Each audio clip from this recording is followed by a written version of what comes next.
It was good, dog. Today we're going to be reacting to this video here. 5 reasons why I left the left and woke ideology.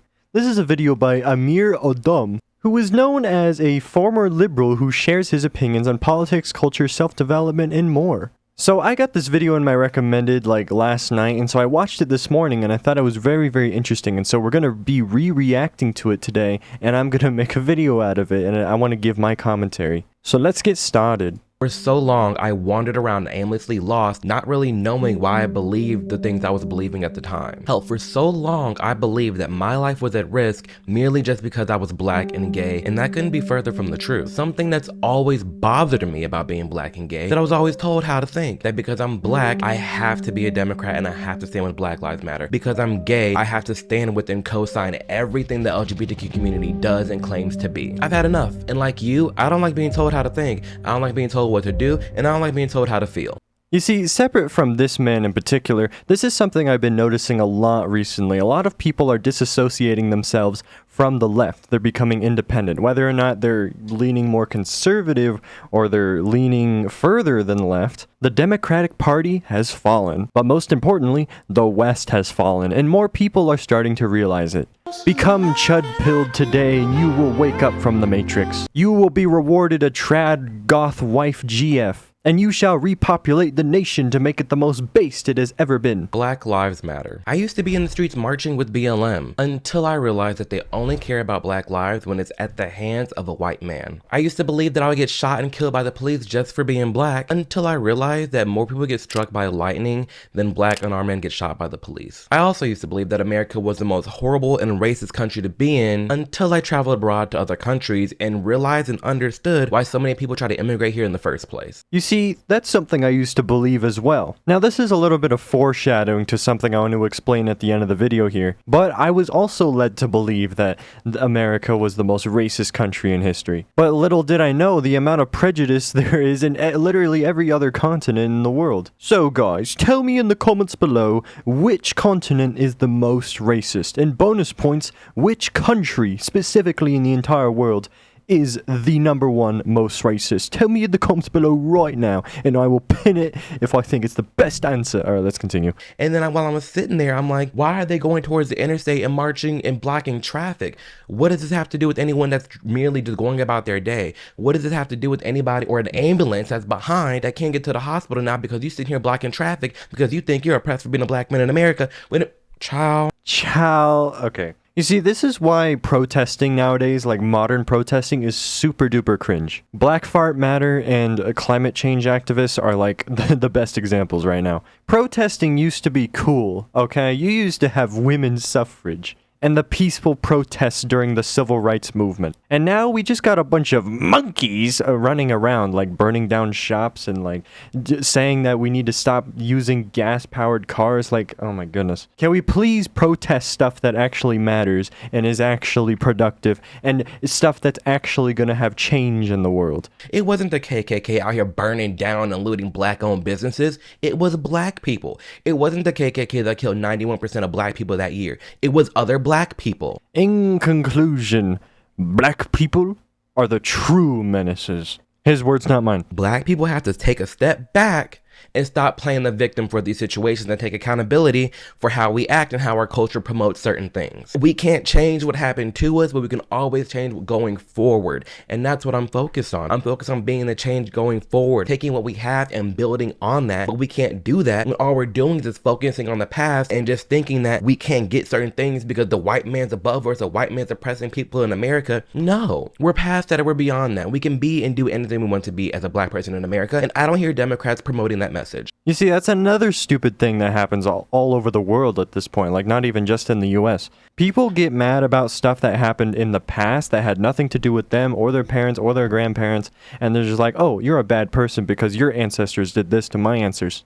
It's so cringe, and like he said, people just like to play the victim card and make a big deal out of stuff that does not matter just so that they could have something to do for the day. And like about a year ago, I probably made several videos at this point just talking about this exact thing. Quit complaining about why you're oppressed and prove to people why you're actually useful. You're like why you're a good asset to have in the workforce, why you're a good person to go to a college and get an education and you learn all that you need to be a functioning member of society. People always like to fall victim to the victim mentality. And especially when it's something that's made up in their head. But as a black man in America, I do not stand with nor support or condone the Black Lives Matter organization, because what have they done for black people? Yeah, they raised nearly $100 million. Yeah, they bought like 3 mansions, but what have they done for the black community? What did donating to Black Lives Matter, what did marching, what did posting that black square do for black Americans here in America? Please tell me. What did they do? What did they solve? Where are the solutions that came from all that? Well, yeah, there it is. At the end of the day, it was all just PR. It was all just to make money, and it was all just manipulation. At this point, I don't know how you can say the phrase Black Lives Matter unironically, because that is a phrase that's used as a slogan for a movement that was literally just a cash grab. Absolutely wicked degeneracy right here. There's a special place in the underworld for people that take money from BLM donations and buy a bunch of mansions. Like, gosh dang it. You know, 90% of black people vote Democrat, but why? Our communities are rotting, and we're blaming white people for literally everything without realizing that we're voting for the same people and the same policies decade over decade. Like, what is the harm in trying something new? Hell, a lot of black people are out there voting Democrat, but not even understanding why they're voting Democrat. They're just doing it because that's the expectation that black people have. Whereas white people, they're all over. They're all sides of the fence. You got white liberals, white Republicans. They're all over. They have the conversations, debates. They try to get to solutions. But then you have black people voting all Democrat, and the second you have a black person that's on the other side, you barely won't even talk to them. You just shut them down. Like, how is it that we can't even communicate as a community, and we want all this change? I think in terms of like election season, this is like the most annoying thing I can think of. People voting for one of their new beloved presidential candidates just because it isn't Trump. And an extra complaint that I have to that is nobody does their research. Nobody wants to take the time to see why Biden would have been better than Trump. They just voted for him, and they're probably going to continue voting for him for this next election season, just so Trump doesn't get back in office. Hypothetically, if every single person in the country just sat down and did their research on both candidates, they could see all of the shady stuff that they've been accused of or confirmed to have done, and all of the good things that they've done throughout their careers, and even their policies that they want to add. With those things in mind, who is truly deserving to lead the country? Do your research if you want to vote for the first time. I'm going to be 18 finally in August, and I will be able to vote for the first time ever, and yeah, I'm very excited. So anyway, let's continue. The LGBTQ community. Why should what I do in private automatically define my worldview, politics, habits, and culture? How come if one is gay, they're automatically lumped into this LGBTQ community, but if someone's straight, they're just straight? Like, why can't gay people have that? There is no straight community. Straight people don't make being straight their entire identity.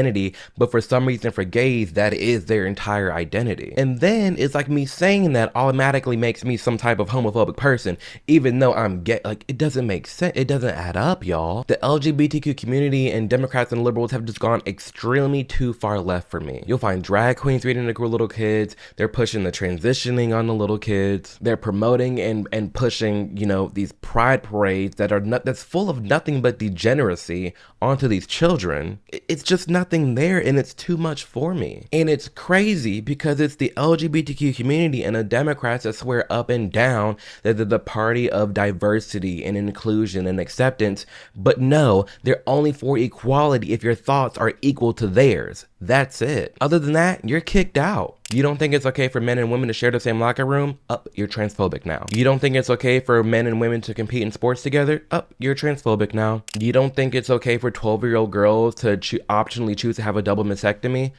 You're transphobic now. Like, literally, all it takes is for you to have an opinion, and you're all of a sudden labeled a bigot, homophobic, transphobic, the list goes on. The people that don't really align with woke ideologies in the LGBTQIA+ pro-max community is probably the biggest example. They're always labeled something, all right? They're labeled a homophobe, transphobe, schmexist, racist, all that stuff, all in one sentence. And after being labeled those horrible things, it's meant to silence that person. All of a sudden, all their opinions and everything they say is automatically invalid. And then they'll go as far as saying like, oh, he said that there's only two genders. What? So that means he supports the genocide of trans people. Girl, let's get him off of this platform. And so what that is like fear-mongering, basically. Fear-mongering is one of the most popular tactics with liberals, okay? They do it with Trump all the time. And they will do it to you too. They will spread lies about the things that you may or may not believe, or maybe they will exaggerate it. And it gets very, very frustrating. Majority of the center-right people and Republicans that I come across, they just don't like the degeneracy that they see that mainstream media, the leftists and the LGBTQ community is promoting and highlighting. Which personally, I totally understand, because even myself, I don't get along with the LGBTQ community as a whole. I don't like the pride parades. I don't like all the things with the children. I don't like a lot of the things that go on. And that's okay for me to do. This is another thing I've noticed recently. I'd say maybe like a third to like 50% of the LGBTQIA+ Pro Max community has fallen. They are disassociating from the community. And the last half that still remains, they're like the worst of it. So the people disassociating from the community, they're realizing and becoming self-aware of their toxicity and degeneracy, okay? Around half a year ago, some gay people tried to protest the community and decide to take the LGB away from the T+ and stuff. So all the gay people, they're separate from the trans and non-binary people, which I think is just hilarious. But it makes sense, because at the end of the day, a dude and a woman that likes the same gender as themselves is totally different from someone that's changing their gender, okay? And so why are you putting that in the same kind of like category? You can be gay or trans without being a part of the community, because the community is where all of the nasty stuff happens, and you should probably stay 1,000 miles away from it. Move to Venus if you have to get more Venus. A border wall. How can we sit here and complain about how bad America is, how America doesn't give a crap about its citizens, how we need to change, how we need to fix inflation, etc., but then we're also fine with giving free housing, credit cards, health insurance, all these perks to illegal immigrants? Like, if America is as bad as you say it is, why do you want more people to come here? If you care about these people, why would you want to bring them into the place that you hate the most? What, so they can see how bad it is? You see, that's a good point that I've never heard anyone say before. But if I were to put myself in the liberal shoes, I feel like their excuse would be that, oh, America is just stolen land anyway. We need to give the land back to the Mexicans in the Southwest and the Native Americans. We're just going to let them come in for free because it belonged to them in the first place. But like, of course, reparations. Reparations are stupid because slavery happened like 200-300 years ago. And the Native American and Mexican American wars happened just 100 to 200 years ago. Like, come on. This land does not belong to you people anymore. It is ours forever, and it shall be ours until the day that this country will fall. We have sanctions on England, and they can only allow a certain amount of people emigrate into the U.S. every year. And so why does Mexico, Central, and South America have to be any different? Why don't we just let everyone in the world come in? Not only is it stupid, but it's also making a lot of problems happen in the U.S. itself, okay? The economy's down the drain, inflation's going up, and so we are not in the position to have all of these people come in at once. The opposition to proper security just never clicked with me. We all have locks and doors to protect our own homes. There's a lot of us that live in gated communities, not even just for home, but gated apartment building complexes to protect our own little community. We have armed guards and security to protect our banks, our politicians, our celebrities. Yet for our own country, there's people and politicians advocating for nothing. But here's my conspiracy theory about the Democratic Party. Maybe not the whole party, but just at least the Biden administration, okay? These people got into politics to purposely screw up the country so that they can get all the benefits to themselves, because it's always about money. People that are corrupt that get into things like politics, it's always just about money, okay?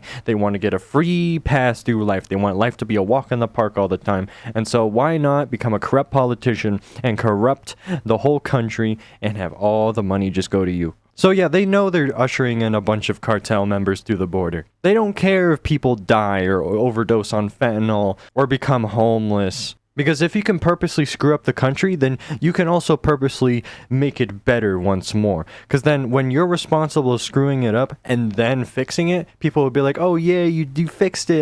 You're my savior. I'm so proud of you. Please lead us for another 4 years. So then you have like over half of the country follow you, and they will do anything you say, and so you have this obedience and control.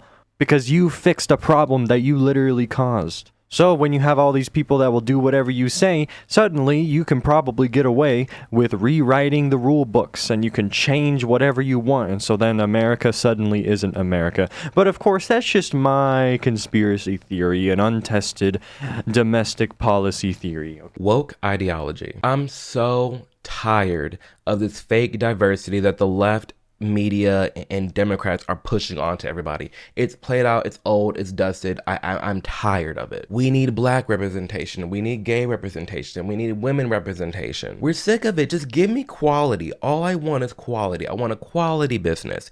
I want a quality doctor. I don't want, and I'm sure you don't either, I don't want the first black trans woman heart doctor. No, if I'm getting heart surgery, I'm sure for myself and I'm sure for you, you just want the best doctor.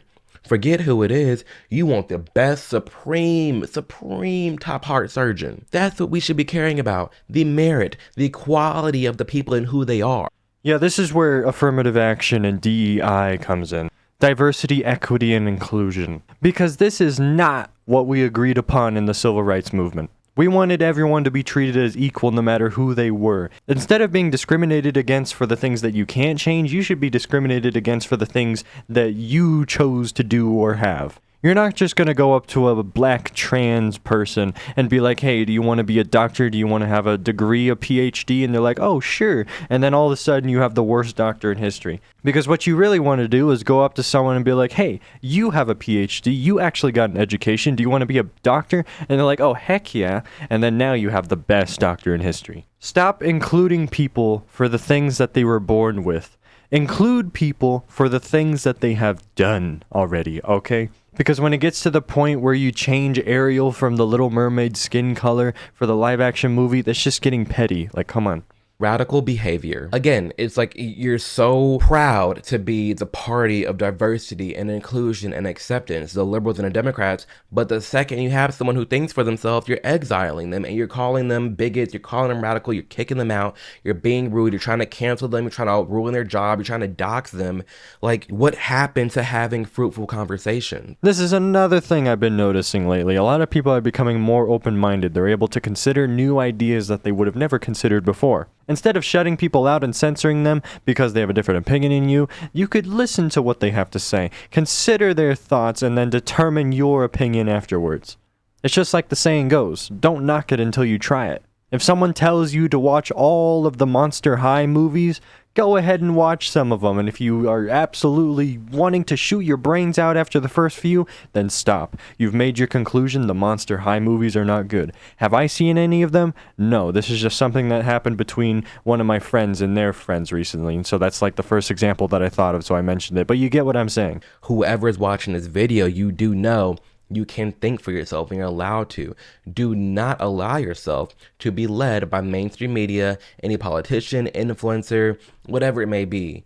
You control your life. You control where you're getting your information. Think for yourself. At the bare minimum, all I really want for you to do is know why you believe the things you believe. To have a firm foundation, to really understand and in full faith know why you feel the way you feel, and to stop walking around aimlessly lost, to stop depending on this influencer to say certain thing, to stop depending on what your family is telling you, to stop leaning on what your school is teaching you. You can think for yourself. And man, for so long, I had no idea why I felt the way I felt about certain topics. I was just being told how to think, and enough is enough. This man, Amir, is the physical embodiment of true progress in the U.S. This is someone that is learning to think for themselves and not align them with a community or a political party that doesn't align with his own beliefs. But of course, not everyone has an equivalent amount of intelligence. Some people are physically incapable of being open-minded or physically incapable to sit through doing a bunch of research to truly have the best opinions they could possibly form. But if there's that little bit of energy inside of you that says that you need to put in a little bit more effort into deciding what's truly best for you or the people around you, then you need to go for it, honey. You can be better than everyone else. And once you're better than everyone else in this stuff, you'll be set for life on a path of self-improvement and ultimately become happier and more intelligent than everyone else that failed to do the same. Now, after watching this video, I wanted to kind of talk a little bit about myself. Okay, we're going to make this segment of the video about me. Ever since the 2016 election, I identified myself as a Republican because that's what my family was going for. We were a Republican voting family. Now, at this time, I was like 9-10 years old. And so I was able to absorb some of the arguments that was being shared around at the time. I knew about the border crisis and how Trump wanted to build the wall, and I'm like, heck yeah, get those stupid out of here, you know? But in hindsight, I don't think I was ever a Republican, okay? Because it wasn't until, like, in the past year or two that I realized what being Republican truly meant. And so that's when I learned about the whole spectrum of politics, okay? The political compass, the line that's just left and right. There's all of these different factions where all of these people believe in these different ideologies that allow them to be put in these subcategories of, you know, opinionated people. Looking back on it, I was a bit of a leftist when I was a middle schooler. And I'm not saying that because I had gay and trans friends, because I still do to this day, okay? That's not what I'm saying. What I'm saying is that I was not traditional enough as an American to be considered Republican. I would hear and see all of the new stuff, and I thought that that aligned with my beliefs. I'm like, yay, this is so epic. But then little did I know, I was conforming to the Democratic Party. Mwahaha. I could go so much more into detail, but I'm just saying all this to say I did not always think the way I think now. I might do a podcast episode all about this on the second channel. I don't know. But yeah, in conclusion, become more open-minded, consider new ideas, or else World War III is gonna happen tomorrow. Sub to the second channel, follow the Rumble, Instagram, Twitter, X, TikTok, and join the Discord server. Follow other social media. Bye-bye.